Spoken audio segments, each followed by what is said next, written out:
अगर आपको यह वीडियो पसंद आती है तो इसे लाइक और शेयर करना ना भूलें और चैनल को भी सब्सक्राइब करें। अपने समय के एक प्रतापी और प्रजापालक महाराज संसार से उपराम होकर राज्य युवराज को सौंप वन में जा रहे थे। रास्ते में उन्हें एक तेजस्वी वृद्ध मिले। संस्कारवश राजा ने उन्हें प्रणाम किया तो वृद्ध ने हंसते हुए पूछा, राजन, आज आप बिना तामझाम हाथी रथ सेवक सुरक्षा सैनिकों के कहां जा रहे हैं? मैं संसार छोड़कर जा रहा हूं। अब बहुत हो गया बस। राजन, क्या आपका संकल्प दृढ़ और निश्चय पक्का है?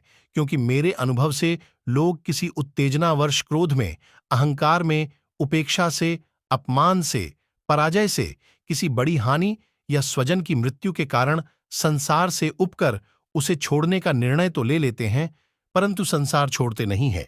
या तो वह अपने पुराने परिवेश में लौट आते हैं, या जहां रहते हैं वह चाहे भीषण वन, शमशान, बिहड़ या एकांत ही क्यों ना हो, फिर वहां संसार निर्मित कर लेते हैं, मन को समझा लेते हैं, खुद को धोखा देते हैं। इस कथन के बाद सहसा राजा को यह जानने की रुचि जागृत हुई कि इतने कटु और स्पष्टवादी ये वृद्ध सज्जन कौन हैं।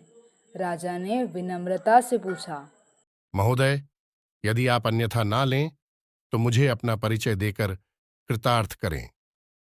हतप्रभ राजा ने उन्हें पुनः प्रणाम किया और निश्चल हृदय से पूछा, महात्मा, कृपा कर आप मेरी एक बड़ी पुरानी जिज्ञासा का उत्तर देने की कृपा करें।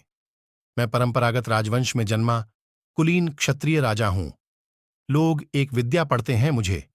मेरे कैलाशवासी पिता ने कठोर अनुशासन सीखने के लिए गुरुकुल भेजा, जहां रहकर मैंने कई विद्याएं सखी। मैंने गृहस्थ धर्म अपनाया, एक नहीं 10 विवाह किया। मेरे कई पुत्र हैं। कोई एक कुआं खुदवाकर पुण्य लाभ की आशा करता है, मैं हजारों में बावड़ी सरोवर बनवा कठिन स्थान के लिए छायादार मार्ग बनवाया, कई यज्ञ अनुष्ठान व्रत किया, देवालयों का निर्माण किया, युद्ध किया, विजय प्राप्त की, अनेक ब्राह्मण को, भूमि को स्वर्ण का दान किया, विद्यालय, विश्रामलय, भोजनालय बनवा। पर इसके बाद भी मुझे सुख नहीं मिला। मुझे मेरे प्रयत्न और पुरुषार्थ में क्या कमी रह गई?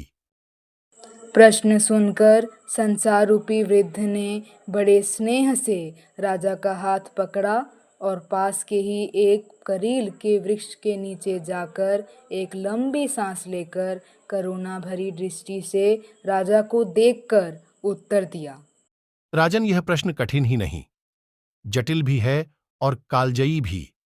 शायद जब से सृष्टि हुई है, संसार बना है, तब से सभी व्यक्तियों को मन में जीवन के किसी न किसी समय यह प्रश्न जरूर उठना है कि इतने प्रयत्न, पुरुषार्थ, परिश्रम के बाद भी उन्हें सुख क्यों नहीं मिला।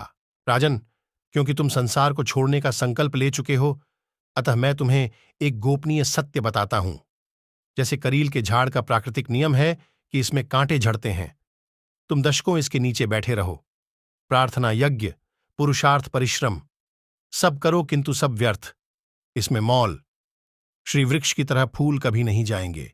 ऐसे ही त्रिकाल सत्य तो यह है कि मेरे पास सुख है ही नहीं, तो मैं किसी को कहां से दूं। जैसे करील से फूल नहीं झड़ सकते, वैसे ही संसार से सुख नहीं हो सकता। हां, सुख की मृगतृष्णा जरूर मनुष्यों को इस बिंदु से उस बिंदु, इस जगह से उस जगह दौड़ती रहती है, और एक दिन मनुष्य रूपी मृग थककर, हताश होकर मृत्यु का वर्णन कर लेता है, पर सुख नहीं पाता। सुख तो प्रारंभ के अधीन है। सत्कर्म करते रहना ही अपना मुख्य कर्तव्य समझना चाहिए। राजा आश्चर्य से भर गए कि इस उत्तर को सुनने के बाद वृद्ध का कहीं दूर दूर तक पता न था। करील से कांटे झर रहे थे। राजा को अपने प्रश्न का उत्तर मिल गया था। अब कुछ जानने को शेष न था। संसार से सुख की अपेक्षा ही सब दुखों का मूल और मृग तृष्णा है। वास्तविक सुख तो भगवान का आश्रय लेकर संसार को वासुदेवमय समझकर अनासक्त भाव से वैसे ही बर्ताव करने में है, और कोई दूसरा रास्ता नहीं है।